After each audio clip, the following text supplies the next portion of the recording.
Welcome to Day 8, and welcome to Week 2. For the next 7 days, we take everything you've built over the first week and bring it into the places where it actually gets tested, the emotions and situations where people tend to lose themselves most easily. We start with anger, because anger is where most people hand over control first. Seneca wrote an entire essay on anger. It's called De Ira, which is Latin for On Anger. And it is, even after 2,000 years, still the most thorough and psychologically precise thing ever written on the subject.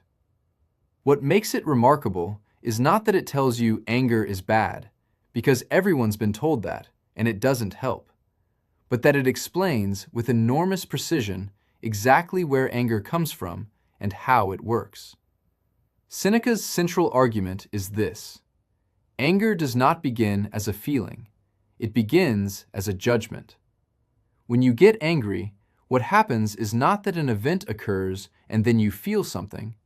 What happens is that an event occurs, you judge it to be an insult or an injustice or a violation of how things should be, and then the feeling follows. The judgment comes first, the anger comes second.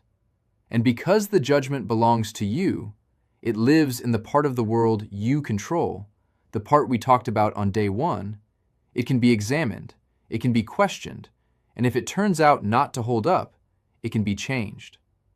Now, most of what makes people angry on a daily basis is not genuine cruelty or real injustice. It's traffic, it's colleagues who don't reply to emails, it's plans that fell through, it's someone who said something careless. And in those cases, the anger is almost always built on a hidden assumption that goes something like this: that person should have behaved differently, or that situation should have been fairer, or this shouldn't have happened to me. And the moment you say that assumption out loud, you can usually see how shaky it is. Other people are going to behave according to who they are, not who you want them to be. Situations are going to be unfair because fairness is a value you hold, not a feature of the world. And things are going to happen to you that you didn't plan for, because that's what life does. None of this means you should accept everything passively or pretend nothing bothers you. This isn't about suppressing anger or pretending it isn't there. It's about understanding where it comes from, so it doesn't run your behavior. It means separating your response to the situation from your argument about whether the situation should have happened. Deal with the thing as it is. Let go of the debate with reality about what it should have been. And it also means taking responsibility for how your reactions affect other people.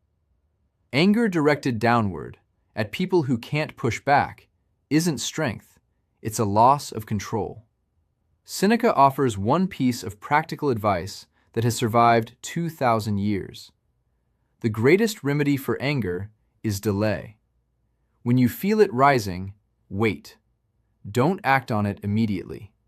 Give the judgment underneath it a moment to be examined before you let it run your behavior.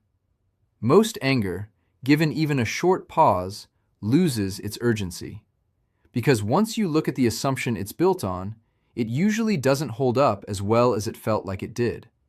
So today, think of something that's making you angry right now, or something that recently made you angry. It doesn't have to be big. Ask yourself, what is the judgment underneath this? What am I assuming should have been different? And is that assumption actually true? Or is it an expectation that was never agreed on by anyone else involved?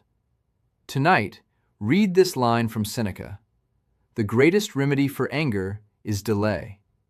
Do your evening review, and I'll see you tomorrow.